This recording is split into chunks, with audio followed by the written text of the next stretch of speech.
Exercise 3.5 without performing long division method determine which of the following rational number will be terminating decimal और not terminating decimal repeating. इसको पता करने का सबसे आसान तरीका है, पहला क्वेश्चन क्या है, पहला क्वेश्चन क्या है 7/20 7/20 डिनोमिनेटर को नहीं देखना है, डिनोमिनेटर का एलसीएम लेना है, डिनोमिनेटर का एलसीएम लेना है। तो इसका एलसीएम कितना आ रहा है, 2 करेंगे 10, फिर 2 करेंगे तो 5, फिर 5 से करेंगे तो 1, तो कितना आ रहा है 2 इंटू 5। यदि 2 और 5 के अलावा कोई नंबर आता है तो टर्मिनेटिंग नहीं होगा, केवल 2 और 5 आ जा रहा है किसी नंबर में तो क्या होता है टर्मिनेटिंग होगा। यदि किसी भी डिनोमिनेटर को हम लोग एलसीएम निकालते हैं केवल 2 और 5 आ रहा है तो इसको बोलते हैं टर्मिनेटिंग। तो इसमें केवल 2 और 5 क्या है टर्मिनेटिंग, पहला क्या हो गया टर्मिनेटिंग। दूसरा देखा जाए तो दूसरे वाले कैल्सियम क्या आ रहा है, इसका 15 कैल्सियम कितना आ रहा है 3 इंटू 5। तो इसमें क्या आ रहा है 3 5 के साथ 3 भी आ गया तो ये क्या हो गया टर्मिनेटिंग नहीं है, रिपीटिंग होगा। तीसरा देखा जाए 250, तो 250 कैल्सियम निकालेंगे कितना आएगा 2 into 5 into 5 into 5, basically 5 5 5 into 2 आ रहा है। तो इसमें क्या है केवल 2 और 5 आ रहा है तो ये क्या है टर्मिनेटिंग, तो ये भी क्या है टर्मिनेटिंग है। Now proceed from the second chapter, second question perform the long division of 1/13, identify the repeating log of digit, does it show cyclic property if evaluate 2/13, now compute 2/13, 4/13, what do we notice।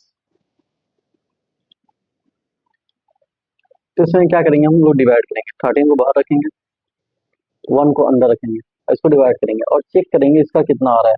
तो इसको divide करने के बाद क्या आ रहा है 0.71 0.07692 फिर रिपीट कर रहा है, मतलब इसी को रिपीट कर रहा है। तो 1/13 का वैल्यू कितना आ रहा है, ये वैल्यू आ रहा है 0.07692 पे बार। यदि सिमिलरली हम देखा जाए तो 2/13 का वैल्यू कितना आ रहा है 2/13, तो 2/13 का आ रहा है 0.153846 का रिपीट कर रहा है बार। इसी तरह देखा जाए 3/13 का, तो इसका वैल्यू कितना आ रहा है 0.230469 पे बार आ रहा है। तो इसलिए हो क्या रहा है कि 0.76 इसका डबल, मतलब देखा जाए तो 1/13 में जो वैल्यू आ रहा है आंसर आ रहा है उसका डबल क्या आ रहा है 2.13 में, उसका ट्रिपल क्या आ रहा है 3.13 में। इसी को ऑब्जर्व करना था और लॉन्ग डिवीजन मेथड से सॉल्व करना था। Now will proceed from third. Okay, classify the following number in rational और इरेशनल। अब इसमें बताना कि ये जो नंबर है रेशनल है कि इरेशनल। तो पहला क्वेश्चन है तो √81, तो √81 को हम लोग क्या लिख सकते हैं, √81 को लिख सकते हैं बार के अंदर, रूट के अंदर 9 इंटू 9। अब देखा जाए तो 9 बार आ गया, तो 9 बार आ गया, 9 क्या है रेशनल नंबर, तो पहला ही रेशनल नंबर। दूसरा क्या है √12 उसी तरह दिख रहा है कुछ बाहर नहीं आया तो इनरेशनल नंबर हो गया। इसको देखा जाए तो क्या है 0.333 पे बार है, तो इसको 0.33 बार है तो इसको क्या लिख सकते हैं 1/3 लिख सकते हैं। तो 1/3 क्या रेशनल नंबर, तो तीसरा रेशनल नंबर हो गया।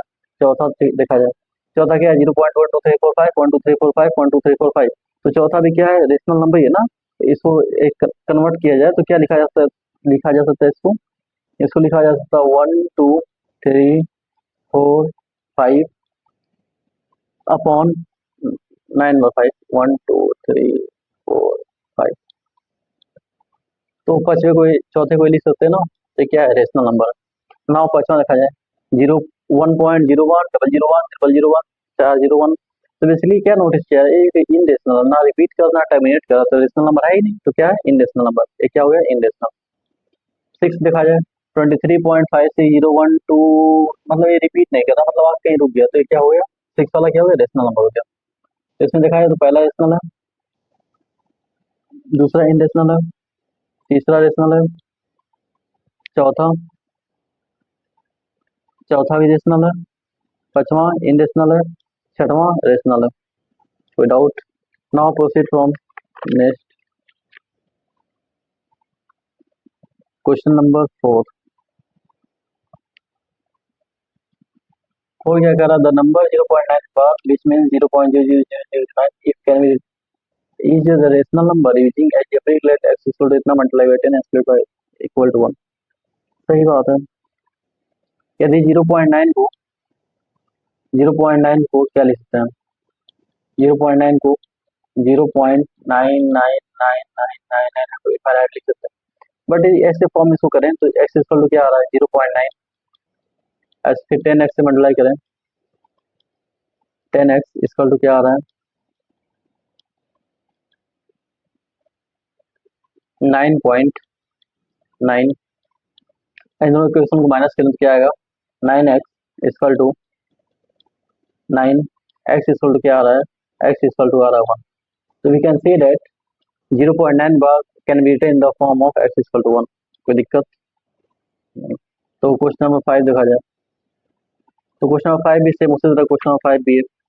इसमें बोल रहा कि we have seen the repeating block of 1/7 and cyclic try the find the number which and is. कुछ नहीं करना है, पहले 1/7 को डिवाइड करना है।